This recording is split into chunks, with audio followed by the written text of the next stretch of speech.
What you got? Air Force nuns? Whack.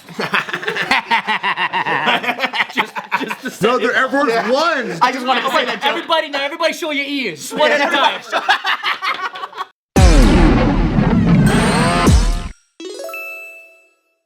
You guys ever been to a sneaker con or any shoe convention? I would like to be invited. Yeah, so at SneakerCon, there's like a regulation. They say they don't allow gambling of any type when you run like your booths or stuff like that. Yet, SneakerCon itself runs this $300 sneaker mystery box thing where you pay $300 and you don't know what's in the box. You don't know what shoe you're getting. That's a lot of money for not knowing. Right? But is it always a good shoe though? I bought mystery boxes for like $5,000 too. What the fuck? It's usually worth Show them your kicks right now. Show them what the heat you got on, baby. Let's go. How much is that? I wasn't expecting that, but How much is that? Fucking 30 G's? No, this is like a retail. Well, the retail is 70, so I just got it for 70. Let's go, baby. What's in a $5,000? Wait, what's the aftermarket selling price on that? I don't know. 70. What would you give them? I don't think it's that. All right, everybody show their kicks right now. Show the heat. Show the heat. Ryan, what you got on? Palladium boots that are retailed at, I don't know, $50? Hurley, we got them Chucks. What you got on? I don't know. Don't skip over the collab. Oh, undefeated Chucks. That's dope. What you got? Air Force nuns? Whack. No, they're Air Force Ones. I just want to say that. Everybody show your ears. One at a time. I don't like this game. What are you working with the audio, huh? the audio? And then we'll get there. Everybody whisper so see who can hear it. It ain't gonna be him. It's Just Cam, set him baby. up. I can hear fine, okay? What color belts y'all got, huh? I got a blue one. Let's go. Where's your rainbow Crocs you always wear? I didn't wear them today, bro. You always wear them. Pride, man. I didn't wear them today. You know 7-Eleven and Crocs did a collab. It just popped up on my feed. Oh. Because my girl and I anniversary is 7. Wait, what came in your $5,000 mystery box? Yeah, what'd you get? Yeah, what came in your mystery box that was $5,000? A lot of shoes. Oh, it's like it's many? Yeah. Who sold that? Who sold that? Yeah. I follow. I do a lot of stuff on Instagram, so I bought one from some other reseller. Was it worth the 5,000? Yeah, I made like 6,500.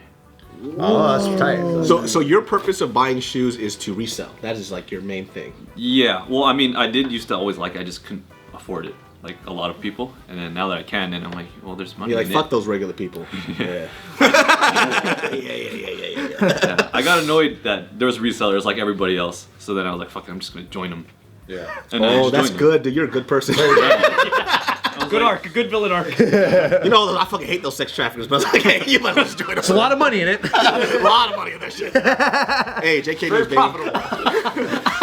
We don't make jokes like that. I'm just kidding. I'm Andrew Tate, top G. Let's go. Just the kidding. Double down. Top G, top G. I So love Andrew Tate. what's the problem with SneakerCon doing these $300 boxes? What were people so pissed about? Because everybody was mad. So This is Crocs. They don't actually do it themselves. There's another company that runs it. It's another store. I think it's like, I forgot. I think I sent it to you. I forgot their name.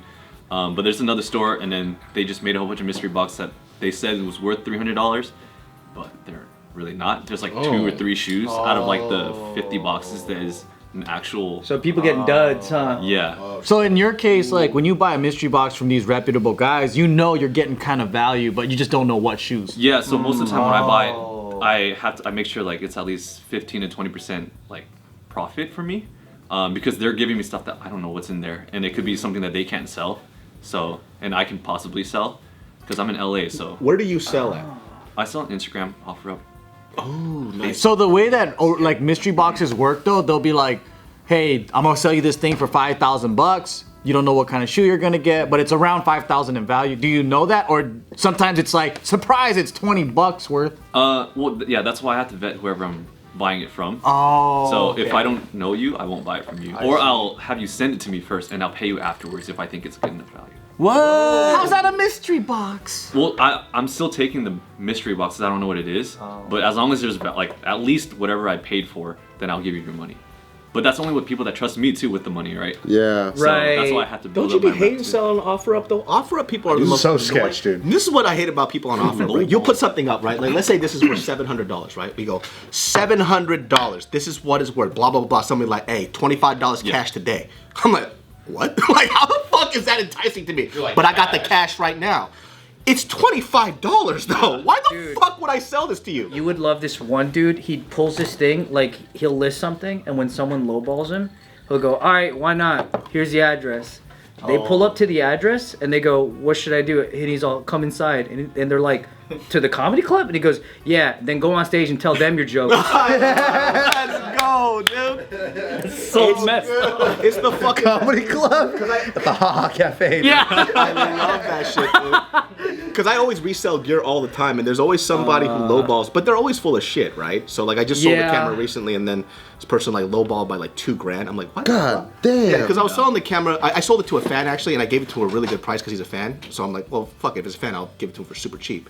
But the other person I was selling it to, they're like, it was I was selling it for $3,900. Mm-hmm. After tax and everything else, the whole package is worth about $6,000. So it's a really good deal. And the guy was like, I'll give you $1,000 for it. I'm like, He even scoffed in his and text. I just wrote, LOL, are you serious? He goes, all right, $1,250. All right, I'm in. I was like, I don't think you understand how this works. You have to give me something reasonable that I'll actually bite on, right? They're like, you buy hardball, $1,600, cash. Hardball. I'll get it today. I just like, all right, dude. Like, what would it have been otherwise? I'm like, When they say cash, I'm like, what other thing would it have yeah, been? I know. I was Rupees? like, I would actually prefer it like in any other thing besides cash. Like, I don't need the fucking Dude, cash. you know that guy's texting you thing? He's like, dude, I'm the fucking Wolf of Wall Street, dog. He's just a fucking. It's offer up. Depending on down. depending on the circumstance, sometimes it works. In my case, last week I got the steal of the decade. For, Steal of a deal, huh? Yeah, because several years back, I owned this keyboard, a Motif XS8, and it was $4,000 retail at the time. I had to sell it in a pinch when I needed money back in the day, and then I recently found it again. It might even be the same keyboard, but Has your name on the back. I bought it for $950. Oh shit! Yeah. What were they selling it for $4,000? 1,400, yeah. Oh. Yeah, but the guy was like, it's such an obscure specific thing Yeah. that not everyone's gonna be searching for an out-of-date specific old model keyboard. But then if it's just like a thing that everyone still uses now, that's very general. Like, yeah, don't lowball that. Yeah. Some people just have really odd etiquette when they sell things. Like, for example, like if you're trying to buy a camera, right? There'll be a previous model, but the new model is the same price it's selling the old model for. And then I'll be like, I'll just message them. I was like, hey, not to be disrespectful, but literally this camera, the new one just came out. Why are you selling it for retail for the same price as the new one? Yeah, right. And they go like, well, it hasn't been used. And I'm like, so is the new one. I don't understand the argument here. And they're like, well, it's gonna be gone You this week. don't get it. It's a new 2017 Toyota Camry. It's a brand new 1998 Honda Civic, dude. Come on now. So if you were to buy a mystery box of something at a specific value, don't you think it should at least be worth that value? Well, usually they tell you, they'll be like, hey, this is a $500 mystery box, but you pay $200 to get $500 worth of stuff. Okay, that's even better. I thought mystery boxes were just gambling. Like, you could get a sriracha fucking bottle, or you can I mean, it is gambling, but they usually guarantee the amount of value in the box. Yeah. That's the stupid thing, is that SneakerCon doesn't allow gambling, yet when this guy explained the business model, he goes, gambling. it's a gamble. He outed himself there. He said the exact words, it's a gamble, and shrugged. One of my favorite things that you get to see is like if you go on YouTube Shorts and you see people haggling like shoe stuff, right? Like, oh, I got this shoe for whatever. The comments are the best because all comments are them making fun of people in the video. They're like, y'all got shoes, but none of you can dress. Why don't you spend that money on fucking Proactive with your acne? And it's getting roasted. Amphitheater of haters. Yeah, because when you go to these SneakerCon things, right? Most people don't look like you. They're typically. thanks, I Yeah, guess. you're a handsome man, dude. I'd fuck you. So We all win, for the record. yes, right. No, but Boys, careful, boys. But you'll see these guys. They'll have like the nicest shoe, right? But the outfit is trash. The fucking Oh, haircut. yeah. spent it all on the shoes. They Just spent- wearing bales of hay. And like the way they describe their shoe, like they'll be like, Yeah. "Oh, where'd you get those shoes? How much did it cost?" I spent about 6 racks on it. And then like you're just waiting for people in the comments to make fun of you, and it's just literally them tearing this person apart the whole time. 6 racks and 50 cents on their burlap sack of a dress. I mean, but that reflects so closely in when you see like a Crown Vic with like $3,000 rims. You know, it's like the same thing. It's like, why would you do that? Cause it's sick as fuck. I feel like this, like Priorities, If you're man. buying shoes to resell, I think that's dope because it's a business, right? And then the other side too is like if you have shoes, just make sure you have something else to go along with it. You know what I mean? Yeah. It's like this is fucking weird. Like you're wearing Air Max, they're like $10,000 shoes. What's the point of that shit? And like, what the fuck are you gonna match with Air Max too? By the way, Hold a hoverboard with it. I know, like what the fuck? Take my one wheel and start. Do you have a Air Max? No, I don't. Those are like 20 grand. Yeah, they're 20 grand now. I like how reasonable you are. That's really. I've slowly started to like get rid of all my expensive shoes because all the GR shoes look nice. The general release shoes look Yeah, nice. man. So I'm just like. Is there a good financial return in very expensive shoes, or do you mostly do like bulk of a reasonable price? I mean, when I buy my used, like I buy my personal shoes, I buy them used so it's cheaper. And You're gonna wear them anyways. Yeah, and then I wear them, and then I'm like, okay, I'm sick of these. Then I just sell them again and get my money back. So it's like I'm renting them or leasing them. That's tight. How much money, just to give us a scale, how much money moves per month within your sneaker business? Before COVID, a lot more. But right now, What was a good month? I think probably like 10K in that month. Oh, 10K of just Yeah. sneakers Uh, being sold? Profit. Yeah. Oh, That's profit. amazing. Wow. Wow. 10K profit. So how much in total? Like 20, 30K moving? That year, I think it was like in profit. I think probably like 40K. But and it's cash too, so you know. That's sweet. I do know. Baby, let's go. What cash? It don't exist. Not on paper. So Was the roof the rain on me? I don't know. There's video clips of him with like a bucket of water. Or a fucking TNT. You jump, I pull. yeah, but that year was like 100K in total. That's awesome. That's a lot of work though, huh? Yeah, at first it was a lot of work, but I was like, people were just coming to me at the bowling alley, so all I had to do was go outside. Oh, that's perfect, man. Yeah. Nice. Because if I didn't have that, like my friend was doing it with me, but he works in Sony, and he has to go to his office all the time, and he can't meet up with people until after work, and some people You should have just brought him a Sony.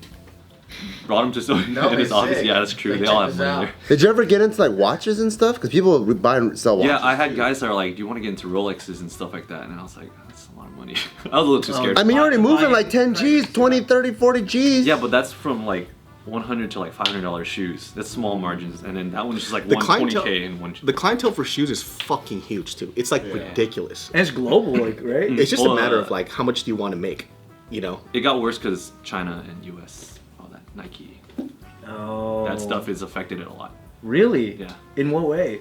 So I used to have a lot of buyers in Asia, but now they're not buying because they're protesting. So they're all protesting America? No. Or they're just busy, they're out busy protesting. I think it's Nike. You know, the whole Nike were many brands that were using like, you know, the Uyghur community to do labor. Shoes are so weird though. A lot of it's based on hype rather than what people enjoy, right? So for example, I got these Air Max 90s. They were called the watermelons, right? General release, and it was such a basic shoe. I didn't really enjoy it, but it matched these swim trunks that I had, so I got it. It was really quick. That shoe was worth like $500 now. I bought that shit for $90. Wow. And it was such a general release that almost everybody had, but nobody bought it. So nobody gave a fuck about it. I just checked the price recently because I was like, I don't want these shoes. I'll see what I can sell it for. It's like worth like $500, $600. I was like, why? Nobody wanted these fucking things. But just because it's a rare commodity, it's non-existent anymore. Remember those Air Max picnics? The one that you introduced me to? Yeah. I bought 3 pairs. I fucking turfed 2 of them. I have 1 left. That shit's worth like $600 now. What? What if the guy who bought those shoes, you're like, why do you want these? And he's like, yo, I got these swim trunks, right? They're like the same color scheme. Like straight up, I bought that shit because we were going to Hawaii, and I got it for the swim trunks. I wore them once in Hawaii, and I never wore them again. And you see a YouTube short video of him matching his shoes. Shorts, check the fit. 10 G's, man. And then the YouTube short worship comments the and shit shit. out of them. YouTube short, look at this fucking Kim Jong-un fuck. Yeah, Fuck you need those shoes for? Your people are starving. Hurt my own feelings right now. Dude ain't even got a life vest. Matching floaties, dog. No boogie board, nothing. You whack.